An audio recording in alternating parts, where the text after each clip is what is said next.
Bonjour à tous, ici Angelo pour une nouvelle vidéo, nouvelle semaine sur Terre. J'espère que vous allez bien, que vous avez passé une bonne semaine et que vous vous préparez à vous reposer pour ce week-end.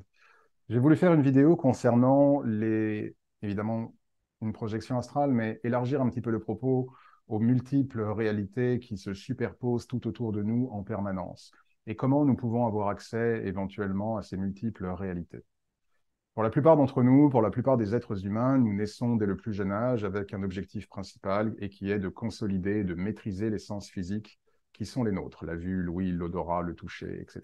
C'est vraiment ce que fait un petit enfant dès le plus jeune âge. Et nous prenons l'habitude tellement de nous relier, de nous reposer sur nos sens physiques que dès lors, nous nous habituons à n'utiliser que ceci et par conséquent à ne considérer le monde qu'à l'aune des sens physiques que nous avons tellement entraîné toute notre vie. Et le fait d'avoir entraîné nos sens physiques toute notre vie, dès lors, nous coupe d'autres réalités, d'autres plans d'existence qui pourraient nous être accessibles si nous avions suffisamment, on va dire, entraîné certaines parties de notre cerveau. Mais celles-ci sont tellement marginales au profit des sens physiques que toutes ces réalités qui se superposent les unes sur les autres sont pour la plupart d'entre nous complètement inaccessibles. Il y a bien évidemment des individus qui naissent avec une capacité qui ont donc cette faculté innée de pouvoir percevoir d'autres mondes et d'autres plans de réalité. Généralement, ces manifestations sont soit sonores, soit visuelles. Il leur faut d'ailleurs un certain temps pour comprendre ce qui se passe, pour accepter ce qui se passe avant de maîtriser évidemment cette capacité. Mais il y a effectivement des individus qui ont la possibilité de pouvoir, en tout cas, entreapercevoir ou voir les différents plans de réalité qui nous entourent.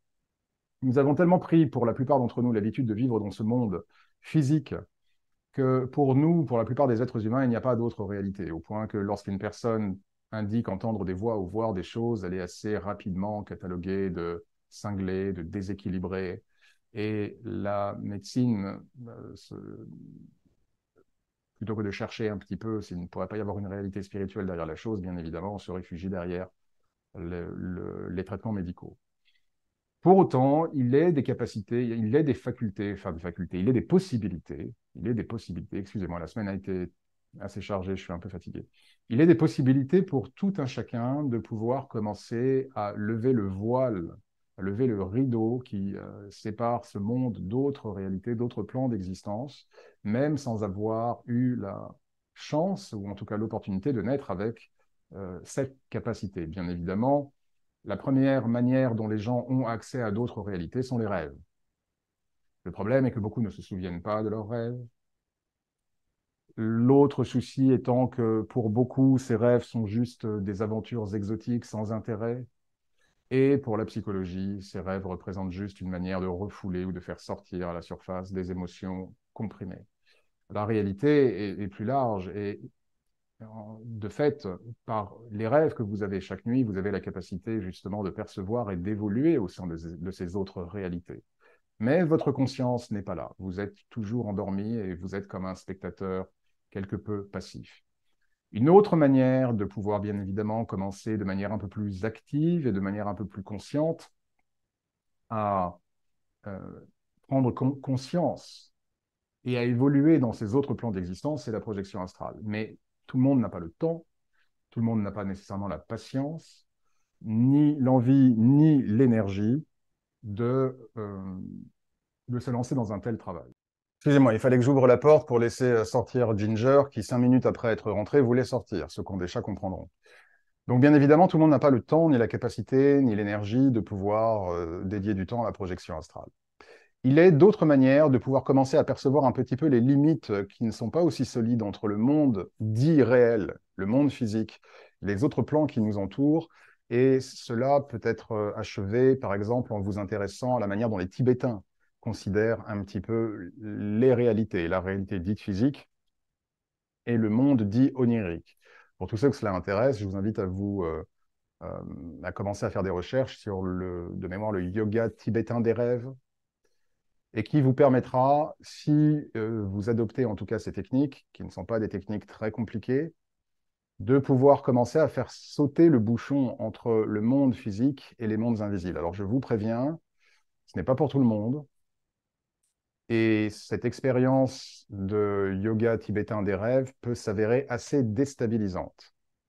Je me souviens, alors ça remonte maintenant il y a quand même quelques années, hein, mais je me souviens quand je m'étais vraiment intéressé à cela, euh, ce qui se passait et que, en fait, en gros, ce qui se passe, c'est que vous ne savez plus ce qui est dit et réel et ce qui ne l'est pas. Ce qui résulte de ce monde physique et ce qui résulte de monde onirique. Et je vais vous prendre un exemple. Il n'était pas rare à l'époque, lorsque j'avais vraiment décidé de ne plus focaliser tous mes sens dans cette réalité et que j'avais décidé de me convaincre, en tout cas de me reprogrammer, car c'est un peu l'objet, en tout cas c'est le résultat de ce yoga tibétain des rêves, c'est que cela aboutit à une espèce de reprogrammation un petit peu de là où vous mettez le curseur en termes de réalité. Et il n'était pas rare qu'à l'époque, j'avais un rêve. Par exemple, j'allais au lit, je rêvais. Voilà, je rêve, il se passe quelque chose. C'est un rêve assez vif. Je ne parlerai pas de projection astrale, mais en tout cas, au moins d'un rêve assez intense et assez vif. Et puis, je me réveille. Je suis dans ma chambre, je me réveille, je me dis, waouh, ce rêve était vraiment, waouh, c'est incroyable. Et là, je me lève et j'ai soif. Je ne sais pas quelle heure il est, peu importe. Je me lève, je vais dans la cuisine pour prendre un verre d'eau. Et là, j'allume la lumière et je vois tous les murs de ma cuisine qui sont verts. Alors que d'ordinaire, les murs de ma cuisine sont jaunes, ou jaune pâle à l'époque dans l'appartement dans lequel j'étais. Bref. Et là, je regarde ces murs verts de la cuisine et je me dis, mais c'est pas possible. Mais les murs de ma cuisine ne sont pas verts. Et là, je réalise qu'en fait, je ne suis pas réveillé, que je suis toujours dans un rêve. Et là, je me réveille en sursaut.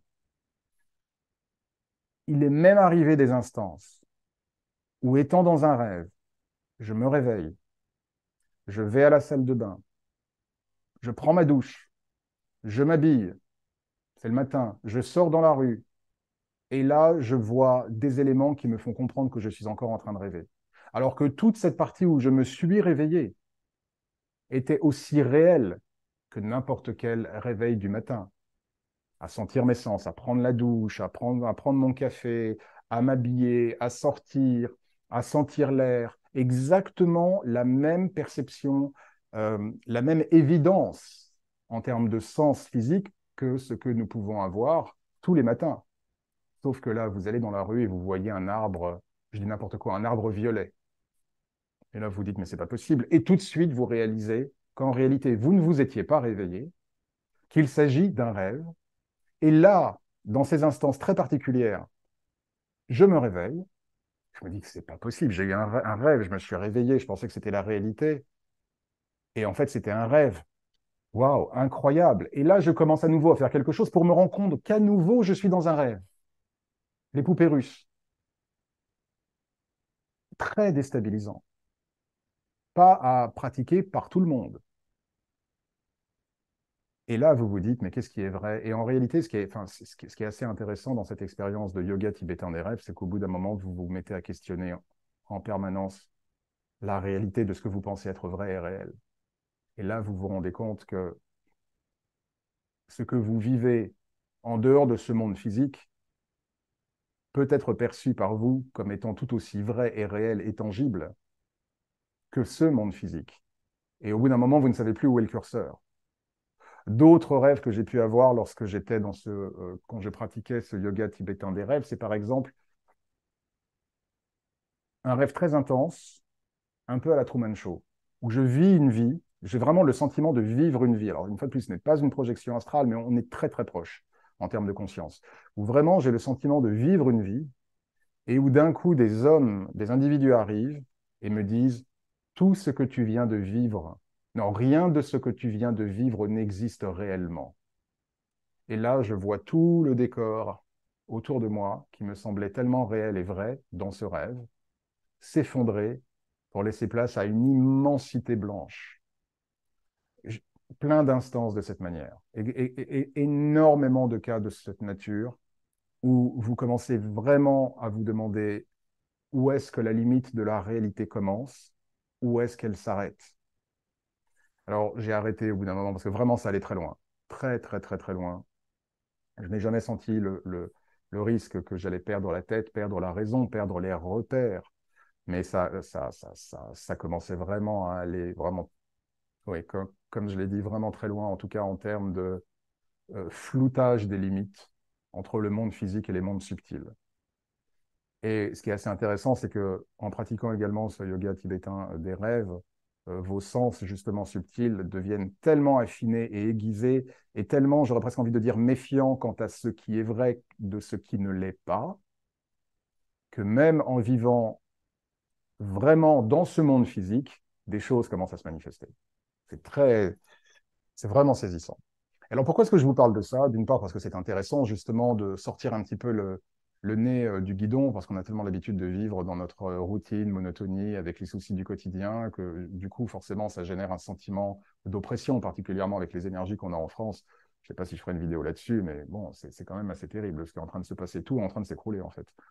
Et, et du coup, on est tellement préoccupé par ces choses-là que cela nous oppresse, alors qu'il y a tellement d'autres univers qui se sont superposés avec les nôtres et qu'en réalité, plus vous vivez ces expériences plus qu'oniriques, vraiment ces expériences sensorielles d'autres réalités et de superposition de différents plans, plus vous prenez de la distance avec ce monde physique et plus vous relativisez, plus vous avez le sentiment et la confirmation que cette vie que vous avez, cette vie que nous avons, n'est vraiment pas l'alpha et l'oméga, et que même si nous avons des vies parfois difficiles ici, ça ne représente pas toute la réalité de ce que nous sommes, de ce que nous sommes, de ce que nous vivons et de ce que nous pouvons vivre. Et le fait d'avoir cet échappatoire, même si cela ne doit jamais être une échappatoire, le fait d'avoir la capacité de projeter sa conscience ou d'expérimenter d'autres niveaux de réalité peut être dangereux si justement on perd pied, mais peut aussi quelque part être, je ne vais pas dire thérapeutique, mais en tout cas peut vraiment aider à prendre de la distance parfois avec les épreuves et les challenges que nous avons dans cette vie. Et alors je vous parle de ça parce que justement, quelque chose d'assez intéressant s'est déroulé il y a, comme je le disais, il y a environ un peu plus d'une semaine. Je marchais dans la rue. J'étais dans la ville qui n'est pas très loin de chez moi. Je marche dans la rue, donc très beau temps, ensoleillé. Et puis au bout d'un moment, je commence à flotter dans les airs. Et je commence à flotter dans les airs et à monter dans le ciel. Et je me dis, mais qu'est-ce qui est en train de se passer? Mais qu'est-ce qui se passe? C'est pas possible. C'est pas vrai. Mais voilà, dans la rue, dans la ville, proche de là où est ma maison, et alors que je déambule dans les rues, tout d'un coup, j'ai je sais plus, je crois que j'ai vu un oiseau ou quelque chose. Je regarde quelque chose voler dans le ciel, et là, je pense à voler, et tout de suite, mes pieds commencent à se décoller du ciel. Et je monte, je monte, je monte, je monte, je monte, je monte, je monte. Et je monte haut dans le ciel, et là, je vois deux figures féminines qui me regardent, on va dire en pouffant de rire, mais de manière assez amicale, pas en se moquant de moi, mais vraiment qui gloussent d'amusement, en voyant ma tête et en me voyant ainsi arriver devant elles. Et là, je leur dis, mais qu'est-ce qui est en train de se passer? Et très naïvement, je leur dis, j'ai réussi à maintenant, j'ai réussi à développer la capacité pour voler. Je peux vraiment voler pour de vrai. Je leur balance cette phrase qui est vraiment qui est débile. Et là, elles se mettent à rire encore plus. Et là, je commence à me dire, attends, là, il y a un truc qui ne va pas là. Et là, je leur dis, non, non, c'est pas vrai. Je suis en train de rêver. Enfin, je suis en projection astrale. En fait, j'étais pas dans la ville. Moi, Angelo, c'était pas dans ma vie éveillée. Et là, elle continue un petit peu à me regarder en pouffant de rire. Et là, je me dis, d'accord, en fait, j'ai été au lit, c'était le soir, je viens d'avoir une projection astrale involontaire, mais vraiment, mais en général, quand vous faites des projections astrales, ou même quand vous avez des projections astrales involontaires, alors évidemment, si vous faites des projections astrales volontaires, vous savez que vous allez atterrir dans d'autres dimensions, donc il n'y a pas la surprise. Mais admettons que vous ayez des projections astrales involontaires, il y a quelque chose qui fait que vous savez un peu ce qui se passe, quoi. Vous n'êtes pas pris de court. Or là, cette expérience m'a remémoré les expériences que j'avais pu vivre à l'époque lorsque je m'étais vraiment intéressé au yoga tibétain des rêves. C'est-à-dire que manifestement, dans cette projection astrale, en fait, enfin, je ne mets même pas de guillemets, dans cette projection astrale, en réalité, les choses, il n'y avait pas de point de départ. Je ne me souvenais pas avoir été au lit, m'être endormi, avoir peut-être voulu me projeter dans l'astral ou peu importe. C'était juste une journée avec la même matérialité en termes de sens et de perception que celle que je peux avoir là maintenant, et où le fait de voler, en gros, c'est comme si vous marchez dans la rue et vous vous mettez à voler. Voilà. C'est exactement ce qui s'est passé. Avec aucun point d'entrée qui me fait comprendre que je suis dans une autre dimension, que mon corps est sur mon lit. Non, pas du tout. La manière dont les choses se sont présentées, c'était moi, dans la vie de tous les jours, comme là, maintenant. En gros, c'est comme si maintenant je me mettais à voler. Mais donc sans le souvenir du point d'entrée.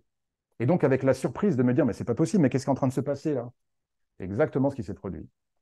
Et donc, là, j'ai réalisé qu'en réalité, je m'étais mis au lit la veille, qu'on était probablement la nuit, en tout cas sur Terre, et qu'en réalité, ce que j'étais en train d'expérimenter, c'était une projection astrale. Mais ce point d'entrée de projection astrale vraiment été saisissant et m'a vraiment remémoré, en tout cas, ces expériences justement de confusion entre ce qui est entre guillemets vrai, réel et ce qui ne l'est pas, enfin ce qui ne l'est pas, ce qui résulte d'autres dimensions et d'autres plans d'existence. Donc j'ai trouvé ça vraiment très très intéressant et donc je me suis dit tiens, je vais en faire une vidéo non seulement pour parler un petit peu des différents plans d'existence, du yoga tibétain des rêves, mais aussi du coup de cette projection astrale. Et alors du coup, je pense que ces deux femmes étaient des êtres angéliques. En tout cas, elles avaient une belle lumière blanche, vraiment elles brillaient, il y avait une grande bonté qui émanait d'elles. Je ne suis pas resté très, très longtemps en leur compagnie. De fait, elles sont parties. Lorsqu'elles ont vu que j'avais compris en fait ce qui se passait, elles se sont évaporées, enfin en tout cas, elles sont parties. Et là, à ce moment-là, j'ai juste voulu euh, expérimenter quelque chose de nouveau. Voilà, donc j'ai juste émis la pensée d'expérimenter quelque chose de nouveau. Et me voilà catapulté à la vitesse de la lumière, je ne sais pas si le terme est approprié, en tout cas, me voilà catapulté dans une espèce de... C'est dur à trouver des mots. Hein. Dans une espèce de jardin, genre un hôtel 5 étoiles à Bali. Imaginez un hôtel cossu, enfin vraiment de luxe, avec les palmiers, avec des fontaines. Vous voyez un peu le genre. Et là, je vois des couples. Donc, je suis toujours évidemment extrêmement conscient puisque c'est une projection astrale. Bon, maintenant, je sais que c'est une projection astrale. À ce moment-là, maintenant, j'ai conscience que je suis en train de projeter ma conscience dans les mondes subtils. Et donc, je me mets à marcher. Je passe dans ce grand jardin où il y a une très, très belle fontaine et des roses, des fleurs partout. Les odeurs étaient absolument extraordinaires. Et évidemment, comme d'habitude, je me demande où je suis. Sauf que là, je me dis, bon, je ne vais pas saouler tout le monde en disant quel est le nom de cette planète ou où est-ce que je suis. Bon, en général, ça ne me porte pas bonheur. Donc, je me dis, bon, je vais juste déambuler. Et je tombe sur cette femme et je lui dis quand même, mais quel est cet endroit? Et là, en fait, ce que je comprends, parce que je vais dans évidemment, elle me répond, ce qui est confirmé par d'autres pièces dans lesquelles j'ai été. En réalité, je me rends compte que cet endroit est une sorte de lieu de villégiature, de vacances pour les âmes. De la même manière que nous avons des lieux de vacances pour nous, des lieux de villégiature, certains vont aller au ski, d'autres vont aller à la mer, d'autres vont partir en croisière, ou d'autres vont justement aller dans ce type d'hôtel de luxe. De la même manière que nous faisons cela ici, eh bien, à ce qui m'est expliqué, les âmes également décident à différents moments de se rendre dans cet endroit, de la même manière qu'il y en a plein d'autres de cette nature, euh, pour juste se reposer, s'amuser et se reposer. Et donc, je vois toutes ces âmes qui sont là, euh, euh, à, à regarder la nature, à s'asseoir sur un banc près de la fontaine. Je vais dans un autre endroit où il y a ces belles chambres magnifiques, avec des dorures partout. Enfin, c'est vraiment extrêmement saisissant. Il y a un sentiment de cossu, joyeux. Qu'est-ce que je pourrais utiliser d'autre comme épithète?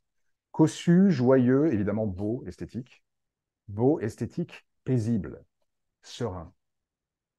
Il y avait une énergie de sérénité dans ces endroits, que ce soit dans cette fameuse chambre, on va dire, d'hôtel, que ce soit dans ces grands jardins par lesquels je suis passé. À un moment donné, je me souviens de cet ascenseur, genre ascenseur, je ne sais pas si je dois dire 19e ou début du siècle, vous savez, les ascenseurs, les vieux ascenseurs où en fait on entre à l'intérieur, on pousse la grille, avec comme un peu des symboles art déco, vous voyez. C'est c'est exactement ce que j'ai vu à ce moment-là. Et il y avait un tel cachet que c'était vraiment, enfin, vraiment, les mots sont une fois de plus sont complètement inutiles pour décrire un petit peu ce que je voyais. Et je voyais tous ces couples-là, mais rire et passer du bon temps et aller dans différents endroits. Et c'était vraiment incroyable. J'ai passé un certain temps dans cet endroit et puis au bout d'un moment, j'ai tout simplement, bon, pour être franc avec vous, au bout de, voilà, je sais pas, je vais dire n'importe quoi, au bout de 10 minutes, Bon, voilà, j'en avais fait un petit peu le tour. Enfin, c'était vraiment incroyable. Ah oui, des salles de jeux aussi, des salles de jeux avec alors, des jeux que je ne pourrais pas décrire.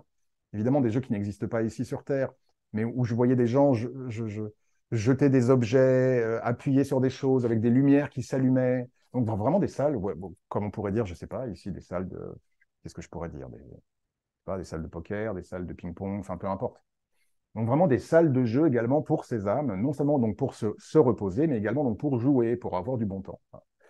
Et je ne pense pas avoir eu d'expériences similaires auparavant. Et au bout d'un moment, donc comme je vous le disais, bon voilà, je trouve ces énergies très agréables et très plaisantes, mais voilà, je décide de prendre mon envol. Et la dernière chose dont je me souvienne, c'est avoir volé un petit peu dans cet espace, un petit peu au-dessus de cela. Et puis ensuite, les choses ont commencé à, à fadir, enfin en tout cas à disparaître, et je me suis réveillé. Et là, quand je me suis réveillé à cet instant, chat échaudé craint l'eau froide. Hein. D'abord, je me suis pincé pour être sûr que je rêvais pas encore, hein, qu'on ne me faisait pas encore le coup du yoga tibétain des rêves où je me réveille, je pense que je suis réveillé et puis j'ouvre la fenêtre et là je vois qu'il y a un ravin et je me rends compte qu'en fait je suis encore dans un rêve et je me réveille encore une deuxième fois dans mon lit et là je me demande si c'est encore vrai ou bref, je me suis dit là on va pas me la faire. Donc je me suis bien pincé quand même plusieurs fois et non, bon, je me suis effectivement réveillé pour de bon. Donc pour tous ceux qui sont intéressés pour effectivement tenter de connaître d'autres plans de réalité et d'essayer de les percevoir, donc je suggère en tout cas à votre attention ce fameux yoga tibétain des rêves. Alors bon, il y a des techniques qui ne sont pas compliquées, après il y a des techniques qui sont un peu austères. Hein. Je me souviens, il y en avait une à l'époque de mémoire, c'est ce qu'on appelle la position du lion, où on dort par terre. Et à l'époque, j'étais à fond dedans, donc j'allais à fond les baloches, si vous me permettez l'expression.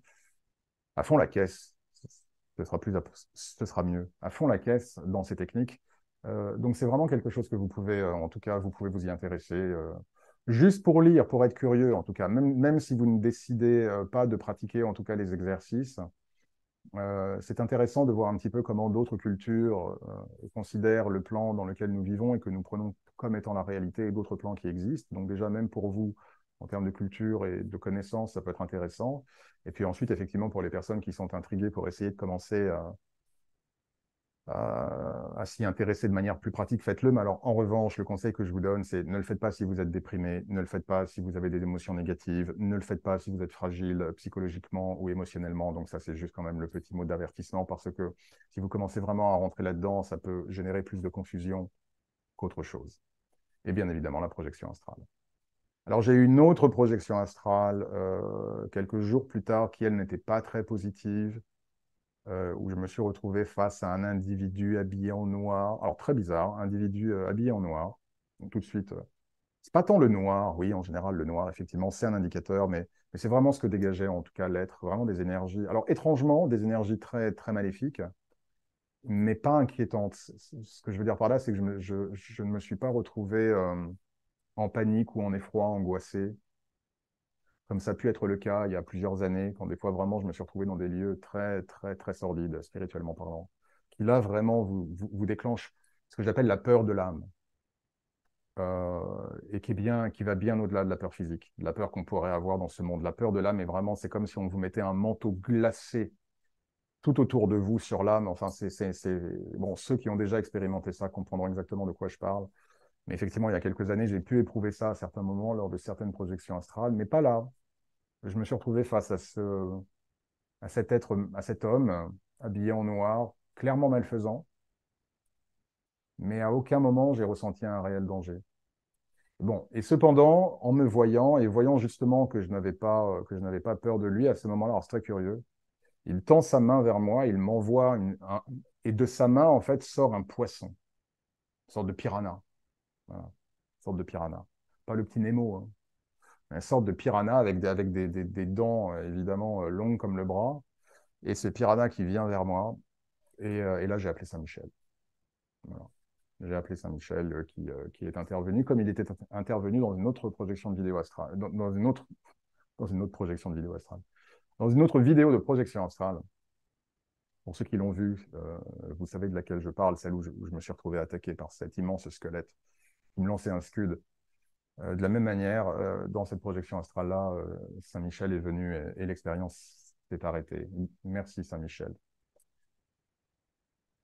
Donc voilà, je partage en tout cas ces petites expériences avec vous. J'espère que le temps de la vidéo, en tout cas, vous aurez pu vous évader un petit peu. Je n'ai pas voulu faire de live spirituel aujourd'hui parce que le live spirituel, forcément, alors c'est intéressant pour vous, évidemment c'est intéressant pour moi aussi. J'adore faire ça, j'adore répondre aux gens. Mais je voulais vraiment faire quelque chose de léger. Surtout après la précédente vidéo pour la prière. Et je tiens encore à remercier toutes les personnes qui ont prié pour l'INSEE. Merci à vous tous. Donc là, je voulais vraiment faire quelque chose de frais, de badin, de léger. Et donc, j'espère que l'objectif aura été atteint et que le temps de cette vidéo, en tout cas, vous avez pu un petit peu vous échapper de la réalité. Maintenant, vous le savez, on met des guillemets, de la réalité physique et que vous aurez trouvé quelques intérêts dans cette vidéo. Voilà, j'en reste là pour l'heure en tout cas. Merci de l'avoir écouté. Merci à tous pour vos messages. Je sais que j'ai encore des cœurs en retard. Il y a aussi des commentaires où je ne mets pas de cœur parce que je sais que je vais les prendre pour un live spirituel prochain. Donc un petit peu de patience. Je reviens vers vous si vous m'avez posé des questions. Je ne vous oublie pas. Merci encore à tous pour vos messages. Passez un excellent week-end. Prenez bien soin de ceux que vous aimez et qui vous aiment. Et que Dieu vous bénisse.